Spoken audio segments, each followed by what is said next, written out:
बीडला बदनाम करू नका ही परळीची दहशत. जनआक्रोश मोर्चातनं सुरेश धस यांचा मुंडेंवर निशाणा, तर सुरेश धसांमुळे बीड जिल्हा बदनाम झालाय. पंकजा मुंडेंचा पलटवार. संतोष देशमुख हत्याकांडाचं वास्तव पहिल्यांदाच उघड. गॅसचा पाईप काठीने देशमुखांना अमानुष मारहाण. व्हॉट्सअप ग्रुपवर व्हिडिओ कॉलवरून हत्येचा व्हिडिओ दाखवला. ठाकरेंची शिवसेना मुंबई ते नागपूर सर्व महापालिका निवडणुका स्वबळावर लढणार. संजय राऊत यांची घोषणा. तर आपल्याही कार्यकर्त्यांच्या भावना तशाच. काँग्रेसच्या वर्षा गायकवाड यांचा पलटवार. मविया टिकेल की तुटेल याकडे आमचं लक्ष नाही, फडणवीसांची प्रतिक्रिया. तर ठाकरेंनी विचारधारा सोडल्याचा फटका. काही दिवसांनी पक्षही शिल्लक राहणार नाही, शिंदेंच्या शिवसेनेची टीका.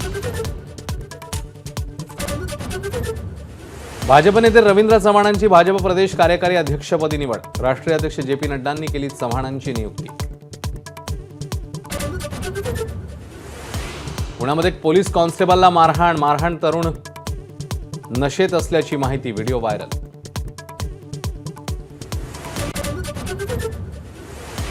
नंदुरबारच्या बाल आमराई गावची टॅलेंटेड बच्चे कंपनी. दोन्ही हातांनी लिहिण्याचं कसब. शिक्षकांच्या प्रयत्नांनी विद्यार्थ्यांनी आत्मसात केलं कौशल्य.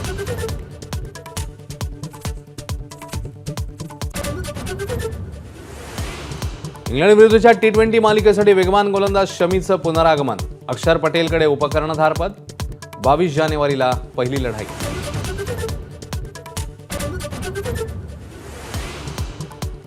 कुर्ला पश्चिमेला एका हॉटेलला भीषण आग. आगीमध्ये आजूबाजूचे 2 ते 3 गाळे जळून खाक. आगीवर नियंत्रण. कूलिंगचं काम सुरू.